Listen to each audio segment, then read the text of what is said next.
I'm Bell Hooks, and I'm speaking freely. What this is all about is your right to freedom of speech.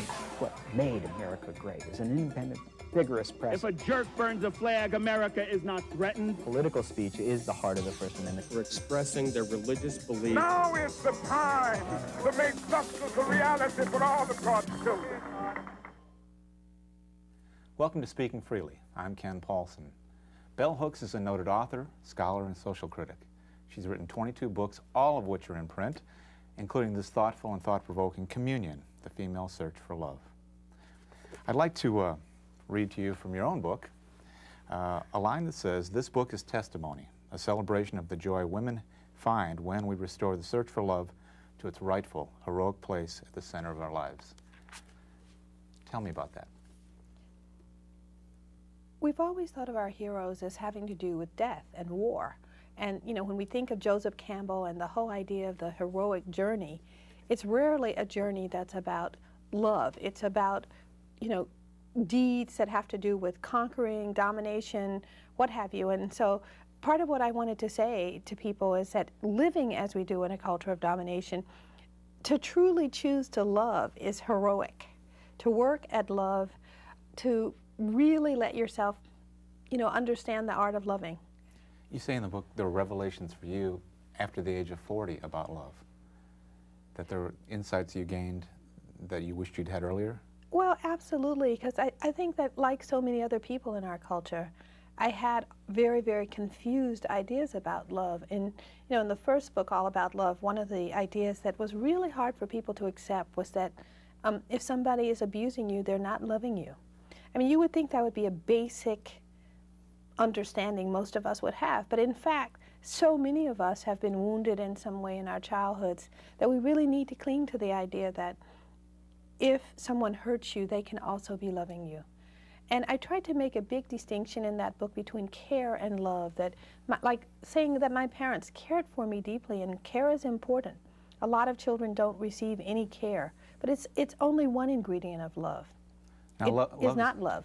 Love is a topic that many people have written about, and now recently you've written 3 very well-received books about it. What is your take on love that's different from others? I always think that part of the genius of Bell Hooks, such as it is that I bring together standpoints that are often not brought together in our nation. You know, I bring together thoughtfulness about race, gender, class, when I'm writing about love. I'm one of these fanatic readers. I read a book a day, a nonfiction book a day, and I'm a fanatical mystery reader, and I may read 2 mysteries a day. So I'm always bringing together, not unlike Speaking Freely, diverse ways of knowing. And I think that that has been kind of the mark of Bell Hooks books, that you may be reading all about, you know, Buddhism, then you may read about gangster rap. There may be a whole combination of ideas, and I believe that in our deeply anti-intellectual society, most people read along very narrow lines and think along very narrow lines. So I think that the excitement many people feel when they come to a Bell Hooks book is, God, she's brought together these things that just seem like you would never have put them together. You know, I mentioned that you've had 22 books in print. And that's extraordinary. That just doesn't happen. That suggests a shelf life that most authors don't enjoy. But do you ever sit down and say, you know, I really want a bestseller. I want this one made into a movie. I want all of my books made into movies. You know, because you know what? I believe that I am, Ken, the embodiment of that sort of classical idea of the intellectual, as someone who really wants to be whole. And to me, part of wholeness is I really do like the people, the mass. I really, want to be able to write books that are touching the pulse of a diverse audience. So to me, the only exciting aspect of having a bestseller is that, that you have that capability, that you're spread across a wide body of people, cross class, cross race, and I think that's incredibly exciting, the idea of that, And there's not a temptation to kind of water down your message, to broaden it in a way that everyone will find it appealing, sort of like Who Moved the Cheese? Well, what I think is, in these real deep and profound times, and I don't want to make light in any way, because for the past few years I have just been so concerned about the question of censorship, and a censorship of the imagination that begins even before people are censoring what we write. I think that when I look at my career as a thinker and a writer, that what is so amazing is that I have a dissenting voice, and that I was able to come into corporate publishing and bring that dissenting voice with me. I mean, the fact is that it may seem to people that the love books, which are easier to read, unlike all the other Bell Hooks books, I did write them with a mass audience in mind, mindful of my language, mindful of a lot of things. But in them, there are ideas that drive people wild because they feel that they're so dissenting. Like that idea I mentioned to you earlier, that care isn't love. I mean, I can't tell you how many talks I went on where people were up yelling. How dare you say, you know, that mom and dad didn't love me because, you know, they gave me that beating every week that I needed. I'm curious about your take about the marketplace of ideas. Speaking freely is about all those ideas floating around and the need to hear all of them and to share viewpoints. And yet it seems that in recent years, especially on college campuses, we've seen a different take on freedom of speech. I know that you teach, you see college students up close. Do they have the same feel for freedom of speech that you may have had when you were going to school? Well, I think that the key word that you used, Ken, was the marketplace. And I think what's really tragic about education, particularly at a higher level in our nation right now, is that it has become to be something that is about the marketplace, so that there's a lot of repression that students begin to do because they want to prepare themselves for the marketplace, for, you know, getting the money and getting the power and getting the status and getting the fame. And, you know, that means that, you know, you can't always say, you know, what you want to say. You know, you have not hesitated to question projects, programs, or individuals that frankly a lot of the African American community embrace with pride. You've raised questions about Kwanzaa, the Million Man March, and not least of all Oprah. Is it difficult to speak out on those topics? I think, you know, it's difficult when you're misunderstood, you know. It's difficult when people stand up and say, you know, why do you hate Spike Lee so much? And I say, you know, actually there are moments in Spike Lee's films that I think are incredible, that I love. But that doesn't mean that I don't have a real critical commentary about his work. And I know that as a teacher, I'm constantly encouraging my students to recognize the difference between a critical commentary about something that can illuminate it for you, that can help you to see it in a different way, and something that's just trashing. Because I think that part of the danger for free speech in our society is the deep longing people have, both in our personal and public lives, to avoid conflict, to avoid hurting someone's feelings, to not, you know, be polite. And I think that, you know, if you think about all the work that's been done by Cecil Bach and others about how as a nation we're lying more and more, I think we have to connect that to an absence of free speech, because when you live in a country that makes truth something that is associated with the painful, that should not be spoken, it becomes hard to get people to value speaking freely.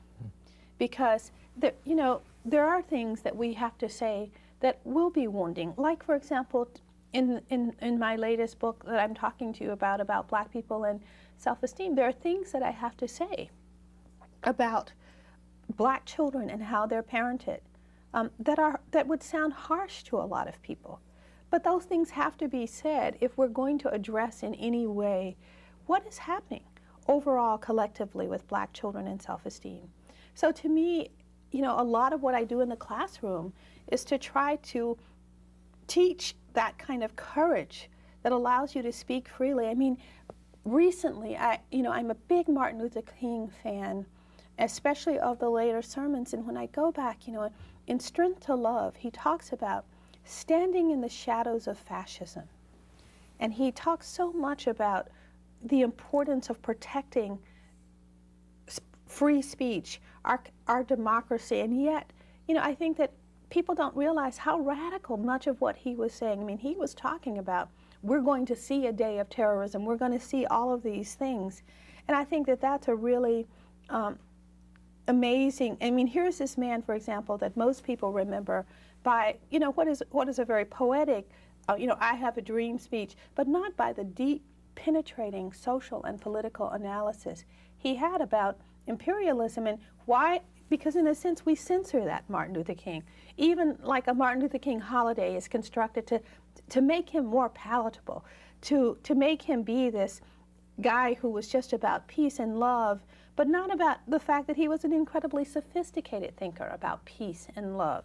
And to me, the dangers of censorship in our nation and the forms it takes, the very subtle forms it takes, is that people don't get to that Martin Luther King, that Martin Luther King disappears. I think that about a bell hooks, that, you know, I noticed that as I was telling you when we talked last about how as a dissident intellectual, you know, there was a time when black intellectuals got a lot of press, and, you know, but now you hardly ever hear about bell hooks in the press. You know, newspapers don't call me anymore to say, well, what do you think about, because I was seen as the bad girl, the girl who says the things that people don't want to hear. And again, I have such a subculture of readers that I certainly can't complain, but I am ever cognizant of the fact that a lot of things like the New York Times, a lot of places never review bell hooks books. You know, last year I came out with a book on class, Where We Stand, Class Matters. And luckily these books sell, but they don't get reviewed. And I think, again, things that are not seen as topical, clever, witty in a shallow sense, we often don't hear. And I don't want to just talk about bell hooks. I think dissident speech is not valued in our nation, whether it comes from white men, you know, rich white men or poor white men. I think the real issue is we are in danger as a nation of silencing any form of speech that goes against what is perceived to be the status quo. If in your classroom, your students came to you and said, you know, there's a Nazi coming to campus to speak. He's clearly a racist, there's no question about it. And a local organization decided to recruit them to recruit this individual to stir things up. And they want to enlist you to fight the appearance. What's your take on that? Well, how do you respond?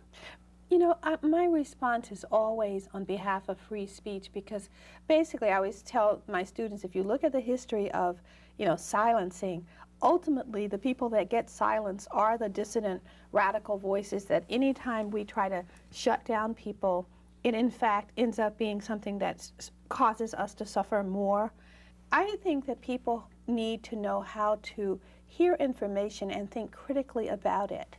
Not to, and that's usually my whole thing, is to say, what does it mean for us to hear something that we have to think critically about and that we can make a choice about, as opposed to the idea that we should eliminate people saying certain things, people thinking certain things, take certain books out of the library. Well, let's talk about those books. Let's talk about those ideas.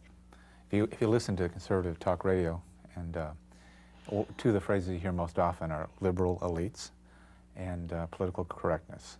And I have to tell you, initially I thought political correctness was a pretty good concept, just in terms of it's about showing respect for other people, and that's a good place to be.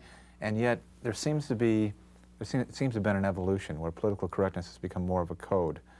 Well, it's become more of a tool of censorship, of silencing, that all you have to do to silence someone is to say they're politically incorrect. And frequently it's a tool that conservatives use to silence or belittle the voices of liberal and radical people. I mean, I like the fact that gangster rappers used to have this phrase, come correct. And, you know, that's exactly what it meant. To come correct was to be mindful, to be respectful, to be aware of who you're speaking to. And that was the initial positive thrust of political correctness, which was to be mindful of who you're talking to. And I talk about this in Communion, the Female Search for Love, that women often will talk about men in an extraordinarily hateful way that is considered quite normal. But in fact, if men talk about women in that extraordinarily hateful way, we often get up in arms. And I think that all of those issues, to me, political correctness, simply said, be mindful of how you're talking about groups, and be mindful of what you do and say. And what is really tragic is the way conservatives and right-wing forces have made political correctness something so negative that there's the kind of backlash now where people feel like, well, I shouldn't have to be mindful. You know, I shouldn't have to think about what I'm saying. And that's too bad, because I think, you know, the real freedom of democracy requires of all of us that kind of civility and courtesy, where we are mindful, where we think about what we say, because we live in a nation that is incredibly diverse, and yet our language is incredibly binary, incredibly either or, so that we really have to work to be inclusive. You know, when I'm talking about white people who are racist, I have to work to make sure that my language isn't bringing all white people into that, because I know that's not so. When I'm talking about men who are misogynist and patriarchal, I have to work to use a language that doesn't just make it seem like this is who all men are. You mentioned gangster rap, and I know that you received phone calls, especially when it was the stuff of headlines. They expected you to denounce gangster rap, to be a voice that says this is hurtful to women and hurtful to the culture, and yet you, in a way, defended gangster rap. Can you talk about that? Well, again, I think that, you know, one of the ways that censorship takes in our culture is a censorship of manners, where we assume that we know who Ken Paulson is. We know his opinions that he's going to take. People assume, oh, Bell Hooks is a feminist. These are the opinions that she's going to have. And to me, that kind of compartmentalization and labeling is very, very anti, not just free speech, but the whole sense of recognizing that as individuals, we can hold very different opinions about things, you know, that I can, like, for example, I grew up in Kentucky. I learned how to shoot. Guns are not something that scare me. And, you know, I went to the university where I teach most frequently now is in Texas, and they have a gun exhibit in a building, and all the feminist people thought I was going to look at it and say how horrible. And I said, well, you know, actually, because I like guns, I don't find this horrible, but there are people here whose families maybe have been wounded by guns, or who come from countries where they've been wiped out by guns. Maybe they don't want to see guns every day. So I personally would put this kind of exhibit in a gallery so people could choose to see it or not. But I wasn't saying what people thought, that as a feminist who is very much anti-violence, I would say. So I think that part of what I hope for us as a nation, and particularly in our educational institutions, is that we will teach what I use in a phrase in my books, radical openness. Radical openness allows for the fact that you and I might totally disagree about some things, but there may be other things that we have a resonance and a harmony about. And when we compartmentalize each other in such a way that, you know, it's like when someone says, oh, he's really sexist, or, you know, then it's like the shutting down of the idea that the person might be really sexist but have some other thought idea that might be useful to hear. How do we hold those differing senses of who we are? And, you know, that's one of the reasons I like writing about love, because when people love people, they never think they're going to just think the same. They never, you know, I say to people, will say to me, well, you know, when we try to get our group together to talk about race, there's going to be conflict. And I said, well, have you ever had a love relationship with someone where there's no conflict? Why do we expect that we're going to get together and talk about race and racism and not have perhaps anger, conflict? You know, when we don't expect that in the deepest areas of our lives, our intimate lives, we recognize conflict will be a part of trying to have a relationship with somebody who is not you. And we don't recognize that when it comes to difficult issues, and often that's where we start censoring and shutting down. You know, I thought I'd read a great deal about bell hooks. The phrase, I like guns, never came up in any of those interviews. Where is that from? How do you have an appreciation of guns? Well, just because I think of growing up in rural areas, you know, where, I mean, I do think that when we talk about gun violence, that we do have to look at areas of our nation where people have always had guns, but used them wisely, courteously, and not where just the fact of having a gun meant that you will be violent. And So I like the artistry of guns, and all of that I learned as a child, you know, starting with having a BB gun and those kind of things. But, you know, when I was introduced to guns, I was also introduced to the reality of guns and how you should deal with them, and so that you don't endanger yourself or others. You know, you're a tough social critic, and one of the observations that struck me was your sense that a majority, I don't want to misquote you, a majority of white Americans believe themselves to be superior. Oh, absolutely. But I think the worst part of that is that there are lots of black people who believe ourselves to be inferior. I mean, that's the kind of stuff that I'm talking about in this Black People and Self-Esteem book, that, which is called Soul to Soul. But I think that that's how deep white supremacy is in our nation. And often, you know this, Ken, that often white people will meet a black person who completely challenges every racial stereotype that they've ever had. Rather than giving up the stereotype, they create a special category for that person and say, well, you're not like other black people, or instead of saying, my ideas of black people were too narrow or too, and I think that's the tragedy of any kind of prejudicial thinking, that when we confront the circumstance that tells us it's not so, we frequently don't enlarge our sense of things. We actually come up with new ways to protect and defend that way of thinking. Is language part of the problem? You use the word white supremacy, and I know there was an incident in which you were on a panel with two black men who sort of mocked you for using that phrase. And I find it such a helpful phrase, because what I like about white supremacy is I think it does encompass black self-hate. You know, it encompasses, how do you call a little kid who's dark-skinned, who's, you know, washing themselves with bleach? You can't say this kid is a racist in the classical sense of prejudicial views against people of color or black people, and yet somewhere that child has learned that there is something wrong about themselves and they should correct it.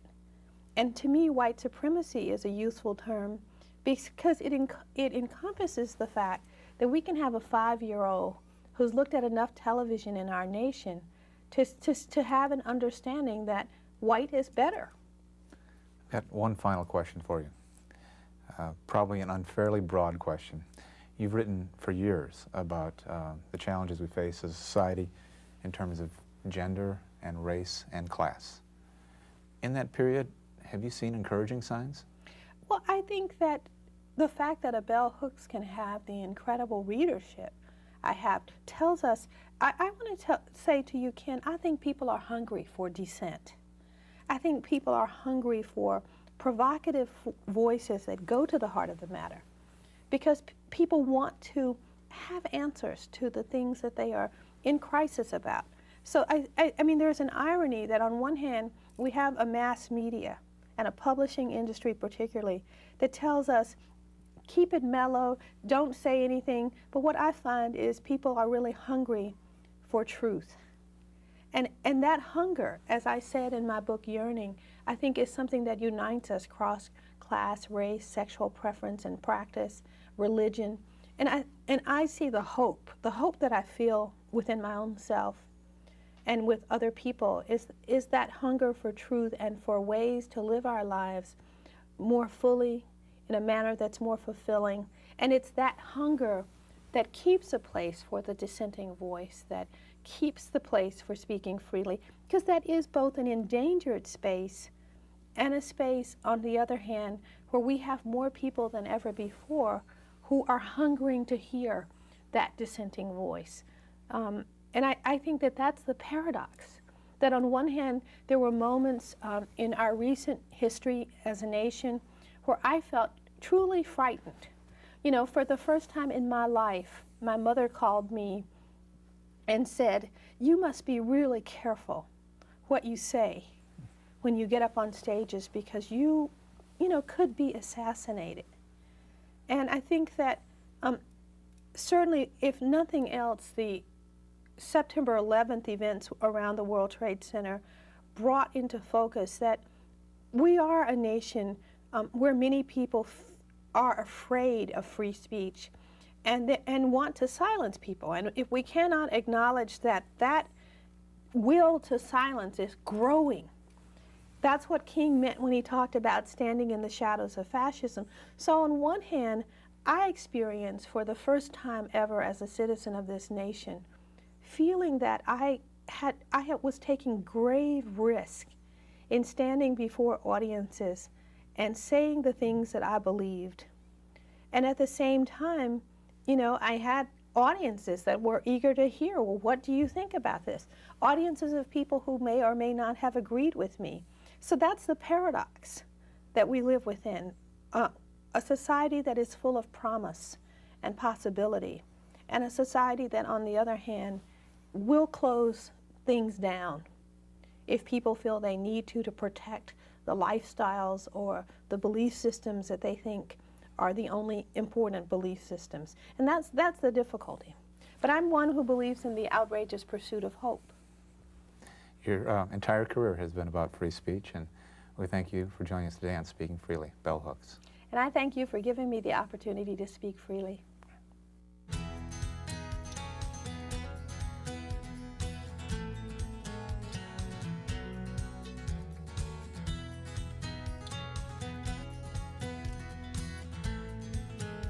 Join us next time as we continue our discussion on free expression and the arts.